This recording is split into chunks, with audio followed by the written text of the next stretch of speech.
तो दोस्तों आज के स्मैकडाउन में द वाइपर रैंडी ऑर्टन आने वाले हैं और द वाइपर रैंडी ऑर्टन आके जॉन सीना को एक मैसेज सेंड करेंगे। जैसा कि हम लोग जानते हैं कि बैटल बहुत ही नजदीक है, तो आज रात के स्मैकडाउन में जॉन सीना को रैंडी ऑर्टन क्या क्या कह सकते हैं, ये सारी बातें मैं आप लोगों को इस वीडियो में बताने वाला हूँ। तो इस वीडियो को ध्यान से देखिएगा, मिस करने की गलती से मत कीजिएगा। बैटल बहुत नजदीक है, सिर्फ एक हफ्ते दूर। तो आज के स्मैकडाउन में इन दोनों का कॉन्ट्रैक्ट साइन होने वाला है। इन दोनों की दुश्मनी की शुरुआत बहुत पहले से हुई, जब John Cena 17 time WWE champion बन गए और उसके बाद रैंडी ऑर्टन ने जॉन सीना को आरकेओ लगा दिया और रैंडी ऑर्टन ने जॉन सीना को चैलेंज कर दिया। जॉन सीना को ये बात समझ में नहीं आई कि रैंडी ऑर्टन ने चैलेंज क्यों कर रहे हैं, और उसके बाद रैंडी ऑर्टन ने आके जॉन सीना को समझाया। रैंडी ऑर्टन ने जॉन सीना ने कहा कि आज जो हमारे बीच में हालात है, इस हालात के बारे में मैंने आज तक कभी सोचा ही नहीं था। मुझे और WWE फैंस को कभी ये लगता ही नहीं था कि तुम कभी हील बन सकते हो, मैं कभी फेस बन सकता हूँ। और आज हालात देखो, तुम हील हो, मैं फेस हूँ, लेकिन तुम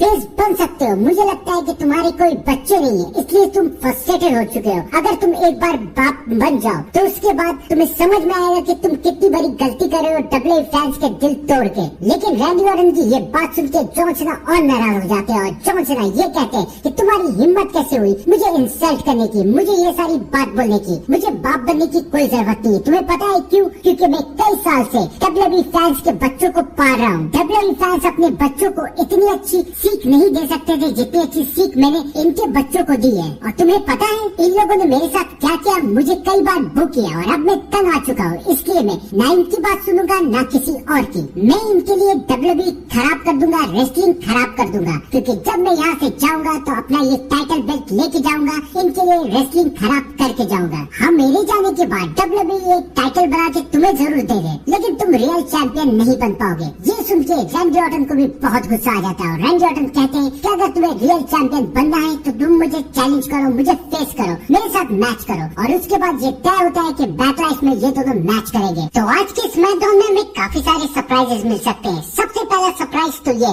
कि आज के स्मैकडाउन में शायद ये हो सकता है कि जॉन सीना रैंडी ऑर्टन के ऊपर हमला करने की कोशिश कर सकते हैं। 2 बार रैंडी ऑर्टन ने जॉन सीना को आरकेओ लिया था, तो अब वक्त है कि जॉन सीना भी अपना थोड़ा मोड़ा बदला तो रैंडी ऑर्टन से ले ही ले और रैंडी ऑर्टन के ऊपर अटैक करके ये साबित कर ले कि बैकलैश में उनके भी जीतने के चांसेस है। या फिर हमें दूसरा सरप्राइज मिल सकता है और उस दूसरे सरप्राइज का नाम है the rock the people champ the final boss. आप लोगों ने बिल्कुल सही सुना, द रॉक काफी टाइम से गायब है। एलिमिनेशन चैम्बर के बाद से द रॉक गायब है और वो जॉन सीना के सपोर्ट में अब तक नहीं आया। तो ये भी हो सकता है कि द रॉक अब जॉन सीना के सपोर्ट में आ जाए और द रॉक रैंडी ऑर्टन को ये समझाने की कोशिश करे कि वो जॉन सीना से पंगा न ले, क्योंकि जॉन सीना रैंडी ऑर्टन को हरा के अपने टाइटल को जरूर बचाने में कामयाब रहेंगे। या फिर तीसरा और सबसे फाइनल सरप्राइज हमें मिल सकता है डीन एम्ब्रोज का। आप लोगों ने बिल्कुल सही सुना, शायद ये भी हो सकता है कि डीन एम्ब्रोज रैंडी ऑर्टन को कन्फ्रंट करने के लिए स्मैकडाउन में रिटर्न आ जाए, क्योंकि बैकलैश में डीन एम्ब्रोज के रिटर्न आने के काफी रूमर्स आ रहे हैं। तो शायद ये भी हो सकता है कि डीन एम्ब्रोज जॉन सीना और रैंडी ऑर्टन के मैच के बाद रिटर्न आए और इस मैच का जो भी विनर है